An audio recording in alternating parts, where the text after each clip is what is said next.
is the statue of Lot's wife. They found Lot's wife. Archaeological evidence confirms the Bible again, and the world is reeling. In a remote corner near the Dead Sea, something buried for millennia has just come to light, and it's sending shockwaves through science and religion alike. Even Tucker Carlson weighed in, calling it one of the strangest and most compelling discoveries of our time. Actual footage is now making the rounds online. But there might be something in that metaphor that could tell us more about the catastrophe itself. And experts are scrambling to explain what many believe confirms one of the Bible's most haunting stories. What was once dismissed as myth may now be standing tall in salt, staring straight into history. The forgotten city beneath the salt. Long before archaeologists brought cameras and excavation tools into the desert, the story of Lot's wife had already carved its way into human imagination. A woman fleeing a city on fire, warned not to look back, does exactly that and is frozen in time, transformed, according to scripture, into a pillar of salt. For centuries, people assumed it was symbolic, a moral tale to caution against longing for a sinful past. But what if it wasn't just symbolism? What if something physically remained? The cities of Sodom and Gomorrah were said to be so wicked that divine fire was their only cure. Ancient texts describe a sudden catastrophe, one so intense that it erased entire populations overnight. Smoke rising, land collapsing, and ash covering what used to be homes. It all sounds mythical, but the curious thing is, people have been searching for these lost cities since antiquity. Roman writers, Islamic geographers, and even 19th century Christian explorers all believed they could find remnants of this biblical disaster somewhere near the Dead Sea. And it makes sense. The region is one of the most geologically unique areas on Earth. It sits in a deep rift, the air is thick with minerals, and the land itself seems scorched and sunken. Near the southern basin, there's an eerie silence, broken only by wind rustling through crumbling cliffs made of salt and stone.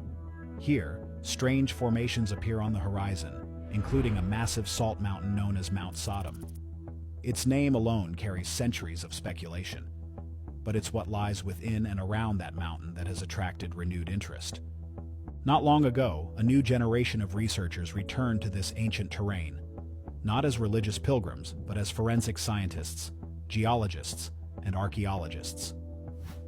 Their goal wasn't to confirm miracles, but to trace seismic activity, test mineral layers, and model ancient climates. Still, even they couldn't ignore the stories. And as their instruments probed deeper into the earth, something began to surface. Evidence of extreme heat in the soil layers, the presence of naturally occurring sulfur balls, and a pattern of destruction unlike anything explained by natural erosion alone. There were even strange voids beneath the surface, air pockets where it looked like ground had collapsed rapidly, perhaps violently. The researchers found burned sediment layers interspersed with unburned ones, suggesting a rapid and chaotic event rather than a slow geological shift. Even the air, they reported, felt denser, heavier, as if it carried the weight of history. Still, no one was talking about Lot's wife yet. The idea of finding her, or any human trace tied directly to the story, seemed laughable to the scientific community. What could possibly survive thousands of years in such conditions, especially in salt, which corrodes and crumbles? But others, particularly those watching from religious and historical circles, weren't so quick to dismiss it. They had seen strange things in this desert before. And the truth is, many of the most significant biblical sites, once dismissed as myths, have been gradually corroborated by archaeology. Jericho, Hazor, Nineveh, all cities mentioned in Scripture, unearthed one by one. So now the focus shifted to the least understood of them all, Sodom, or what might remain of it, buried under a crust of minerals and layers of silence. No one could say for sure where the city once stood, but Mount Sodom had become the center of attention for reasons beyond its name, because something had been found there. And this time, it wasn't just another salt pillar. It was something else entirely. Something shaped like a person. Something preserved more perfectly than anyone thought possible. But before we reveal what they saw when they